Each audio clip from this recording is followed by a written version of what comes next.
Petrus mendapat penglihatan. Ada selembar kain turun dari surga, berisi segala macam binatang.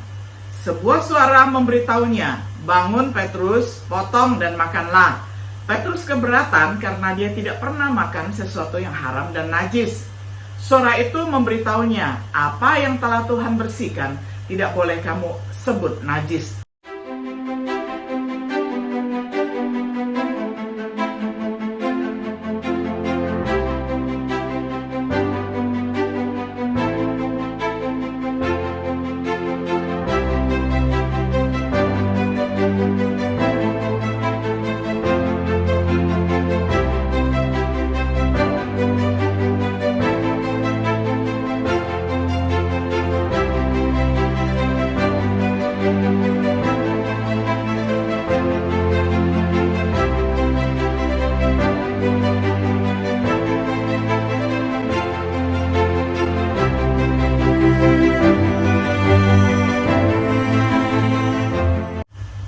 Shalom, sahabat Biblika yang dikasihi oleh Tuhan.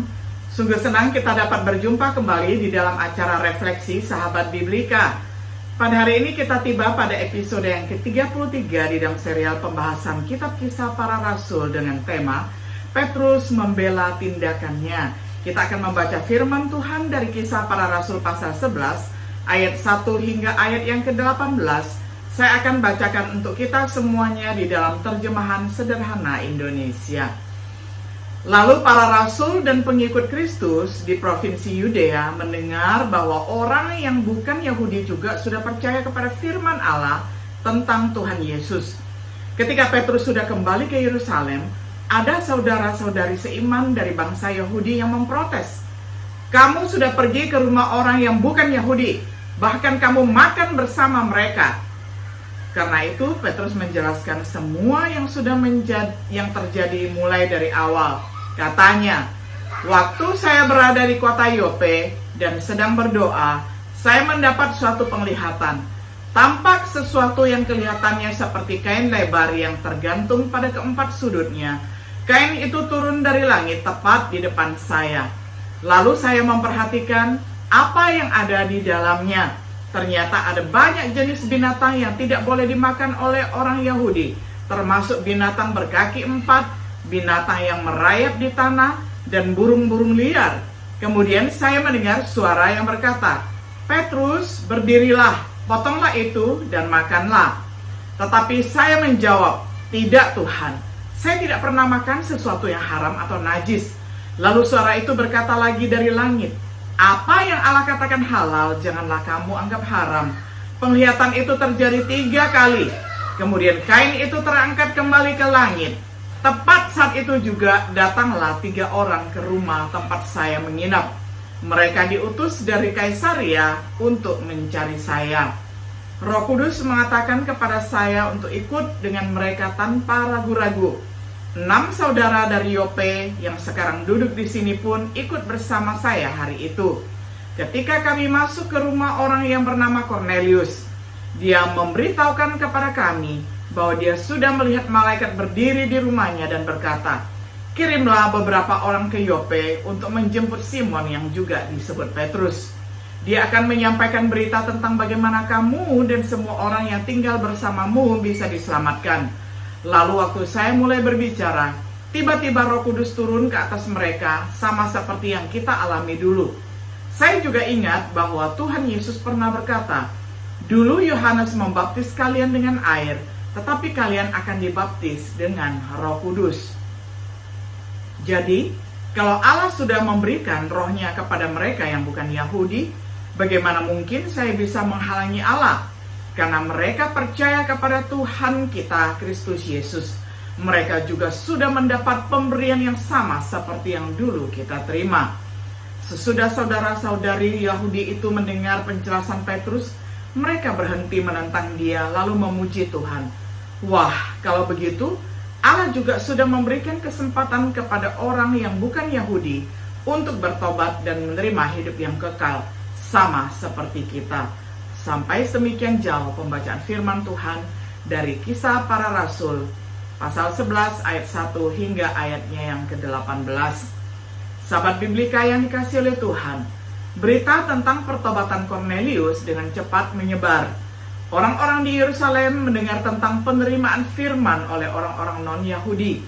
Tetapi tindakan Petrus segera dikritik oleh beberapa orang Kristen Yahudi seperti yang disebutkan sebelumnya. Ada dua catatan tentang pertobatan Kornelius. Ada deskripsi Lukas diberikan seperti yang terjadi di dalam Kisah Para Rasul 10 ayat 1 hingga ayat 48.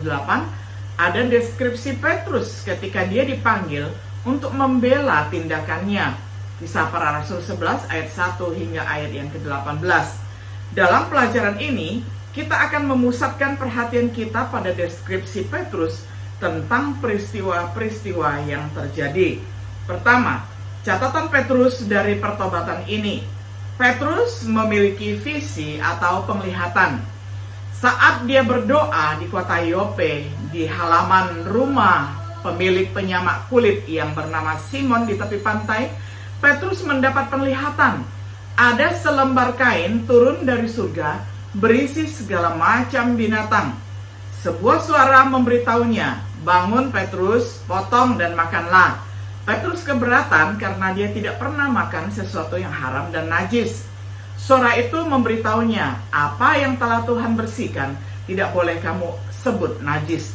Penglihatan itu diulang sampai 3 kali. Roh Kudus menyuruh Petrus berangkat. 3 pria dari Kaisaria tiba ketika Petrus merenungkan penglihatannya. Roh Kudus memberitahu Petrus untuk pergi bersama mereka, untuk tidak meragukan apapun. 6 saudara seiman dari Yope pergi bersama Petrus ke Yerusalem. Mereka memasuki rumah Kornelius. Kornelius menjelaskan mengapa dia mengundang Petrus. Dia telah melihat seorang malaikat berdiri di rumahnya yang menyuruhnya mengutus beberapa orang asistennya ke Yope dan mengundang Petrus. Dia akan menyampaikan berita tentang bagaimana kamu dan semua orang yang tinggal bersamamu bisa diselamatkan. Roh Kudus turun pada orang-orang percaya. Lalu waktu saya mulai berbicara, tiba-tiba Roh Kudus turun ke atas mereka sama seperti yang kita alami dulu. Mengingatkan Petrus akan janji Tuhan kepada para rasul tentang dibaptis dengan Roh Kudus. Meyakinkannya bahwa jika Tuhan memberi orang bukan Yahudi karunia yang sama seperti yang diberikan kepada para rasul, ketika mereka percaya kepada Tuhan, siapakah yang bisa menghalangi Tuhan? Yang berikutnya, dampak pada mereka di Yerusalem. Sesudah saudara-saudari Yahudi itu mendengar penjelasan Petrus, mereka berhenti menentang dia lalu memuji Allah dengan berkata, "Wah, kalau begitu, Allah juga sudah memberi kesempatan kepada orang yang bukan Yahudi untuk bertobat dan menerima hidup yang kekal, sama seperti kita." Catatan Petrus akhirnya membungkam para penentang dan menyebabkan orang-orang yang bukan Yahudi dianggap sebagai penerima Injil Kristus dapat diterima. Catatannya juga menambahkan beberapa detail yang harus diperhatikan dengan cermat. Hal yang kedua, kita perhatikan pengamatan mengenai pertobatan ini, di mana kejadian terjadi. Petrus menjelaskan peristiwa secara berurutan dari awal. Jika ada pertanyaan tentang urutan peristiwa, catatan Petrus yang diutamakan. Waktu Kornelius diselamatkan, ingatlah bahwa Kornelius diperintahkan untuk mengundang Petrus. Apa yang akan diberitahunya? Apa yang harus kamu lakukan? Dia akan menyampaikan berita tentang bagaimana kamu dan semua orang yang tinggal bersamamu bisa diselamatkan. Dari sini dan dari apa yang kita lihat dalam pertobatan lainnya, Kornelius tidak diselamatkan sampai dia mendengar berita, yaitu setelah Petrus berkhotbah. Kornelius tidak diselamatkan sampai dia mematuhi apa yang diperintahkan kepadanya. Apa kata-kata yang diperintahkan kepadanya dan seisi rumahnya? Mereka diberitahu untuk percaya, seperti yang tersirat di dalam Kisah Para Rasul 10 ayat 43. Mereka diberitahu untuk dibaptis seperti yang diperintahkan di dalam Kisah Para Rasul 10 ayat 48. Jadi Kornelius dan keluarganya tidak diselamatkan sampai mereka percaya dan dibaptis. Tujuan Roh Kudus yang turun atas mereka. Beberapa orang menganggap bahwa tujuannya adalah untuk menyelamatkan Kornelius dan keluarganya. bahwa karena itu mereka diselamatkan sebelum mematuhi perintah untuk dibaptis. Tetapi Roh Kudus turun ke atas mereka ketika Petrus mulai berbicara, sebelum mereka dapat mendengar kata-kata yang dengannya mereka dapat diselamatkan. Maksud dari Roh Kudus dapat dipetik dari hal-hal berikut. Pengaruhnya terhadap saudara-saudari Yahudi yang hadir dan tanggapan Petrus. Reaksi orang-orang di Yerusalem ketika Petrus menjelaskan apa yang terjadi. Penjelasan Petrus pada sidang yang diadakan di kemudian hari di Yerusalem.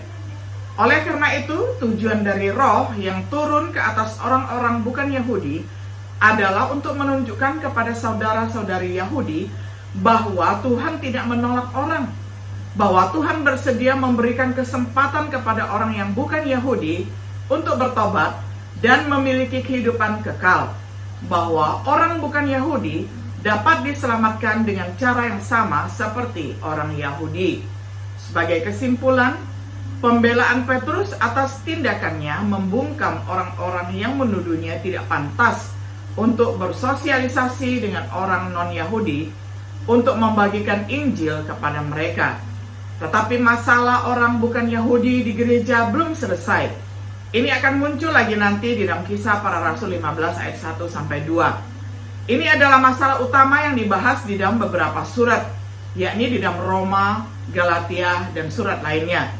Tetapi kita yang bukan Yahudi hari ini dapat bersyukur bahwa Allah dalam kasih karunia-Nya telah menjelaskan Dia tidak menolak orang, dan bahkan semua orang dapat diselamatkan oleh kasih karunia yang diberikan melalui anaknya Yesus Kristus. Sahabat Biblika yang dikasihi oleh Tuhan, betapa berbahagianya mendengarkan berita ini, bahwa Allah tidak memilih-milih orang dari bangsa apa, bahasa apa, dan suku apa. Tetapi Tuhan berkenan menerima orang-orang yang mau mendengarkan berita Injilnya dan bertobat dari kehidupan lamanya. Kiranya setiap diri kita boleh menjadi alat berkat-Nya untuk menjangkau jiwa lebih banyak lagi. Tuhan Yesus menyertai, memberi kekuatan, dan memberkati kita semuanya. Shalom.